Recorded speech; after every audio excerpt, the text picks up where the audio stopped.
If you're watching this video, you've already seen the title, you already know what we're going to be talking about. Unity are adding a runtime fee, which basically means that free-to-play games are now going to cost the developers of games that are using Unity's software.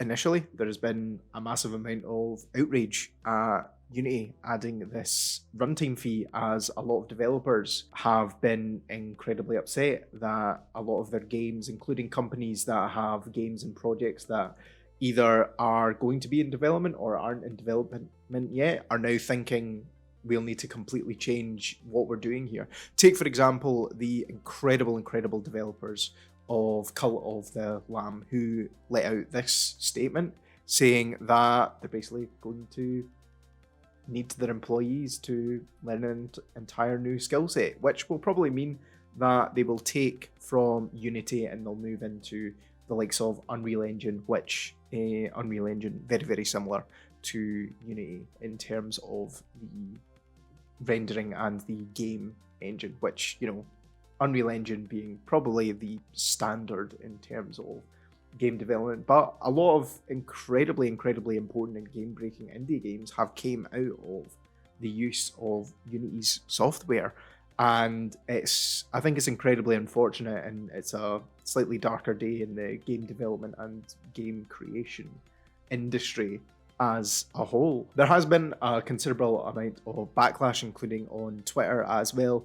But I think more so the fact that, and I just found this out yesterday, that not only the CEO of Unity, but a lot of high up execs sold a fair amount of their stock in the week running up to this announcement.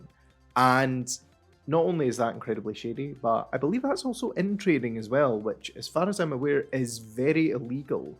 So they obviously knew that this announcement was going to upset a lot of people. And I woke up this morning and looking at the stock, you can see exactly when and just after that announcement was made. You can see that drop. I mean, actually, the stock was kind of on an uptick there. It looked like it was coming to a peak.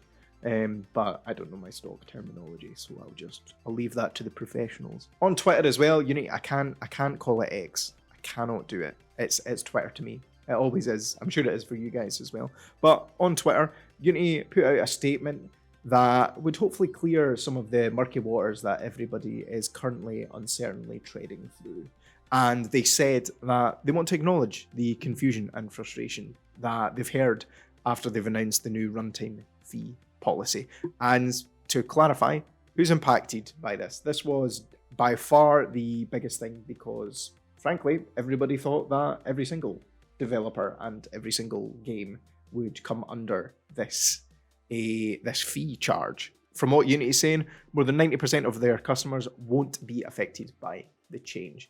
The fee on new installs only. That I feel is quite important, because once you meet the kind of install and the revenue thresholds, then you'll only need to pay the new runtime fee as of the 1st of January 2024. When that is mentioned, the install and revenue threshold, this is what they mean. They mean this image right here, which shows everything that they've got at the moment in terms of the kind of scale of the product that you are selling, the price per install. And I think that's the big thing here, is price per install.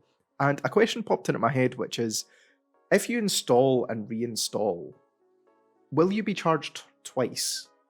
Defining the count and installs, assuming that the installs are met, we will only count net new installs on any device starting January 1st, 2024. Additionally, developers are not responsible for paying a runtime fee on reinstall charges.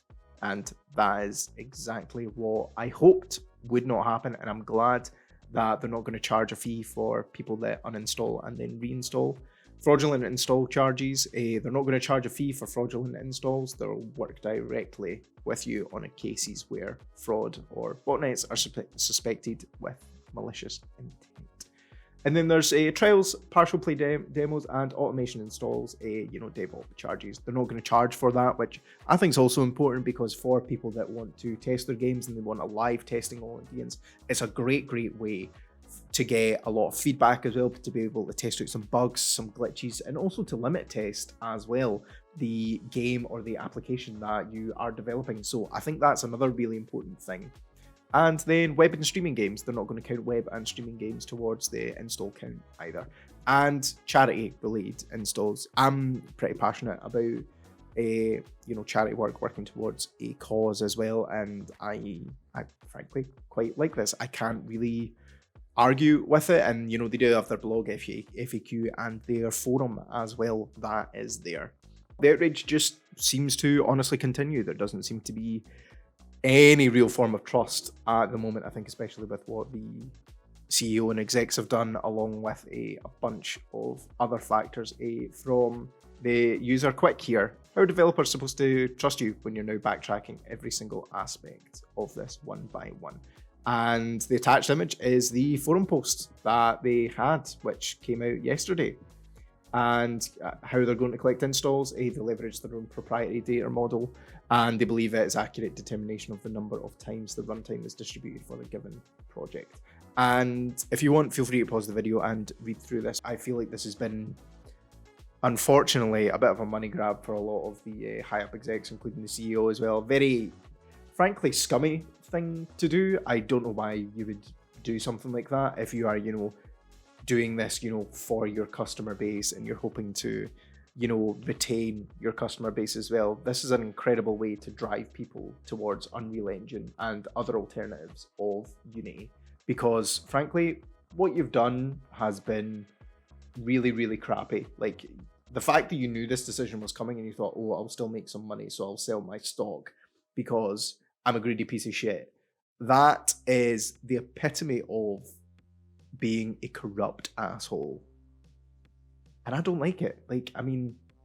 I want to see the people that are running these companies doing it because they love what they do. They love the piece of technology, the product, the service that they are providing, and they want to do the best for the people that they have.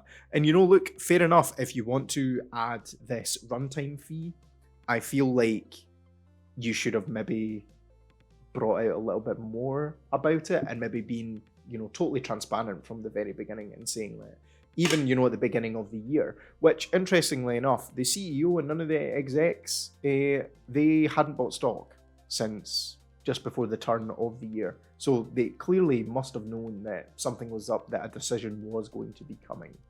It does feel like Unity are kind of flip-flopping back and forth, and I feel like they're trying to mitigate a lot of the damage that is frankly too late to mitigate, and damage has frankly been done. And I feel like the trust in Unity will not be the same after what has happened over the past couple of days. I feel like certain things could have maybe been done a little bit different. As far as we're aware as well, this is only going to affect certain countries in the world, like for example the United States, Australia, Austria, Belgium, Canada, Denmark, Finland, France, Germany, Ireland, Japan, the Netherlands, New Zealand, Norway, Sweden, Switzerland, South Korea, and the United Kingdom are going to be affected by these charges and these fees. Up and coming gaming industries, such as take India for example, they will potentially be paying the cost of, I believe it's half of a cent. I think it's 0.5 of a cent that they will be charged per install. So at least, it won't be free, but it's at least, going to be much cheaper for up and coming countries that are, developing their own game developer market. I feel like this won't just affect gaming as a whole. I feel like this will set a standard, or a precedent at least, for software companies in the future, charging for services and products that need not be charged as such. And I feel like this is kind of purely for the sake of the profit margins, especially from seeing what the CEO and the execs did with selling their stock. It feels like a bit of a money grab. Not quite, crypto rug pulley, but it does feel very similar to that. And I mean, even looking at the stock, you can see exactly where and when they made this announcement. But yeah, with that, I just want to have a short discussion. I want to know what you guys think as well. Let me know down in the comments. Feel free to like and subscribe. I'm going to be following this and giving updates as and when I can on this subject, because I feel like as the creative industries, we are a really, really tight-knit community, and we need to, fully support each other. And I fully support the outrage. I think that it is crazy to do something like this at a kind of unprecedented level and kind of flip flop between what your decision is. It feels like, are you, doubling back? Are you doubling down? What is your decision? How can you continue and retain your trust? And I feel like that's something that's really important as well as a designer myself and as a freelancer.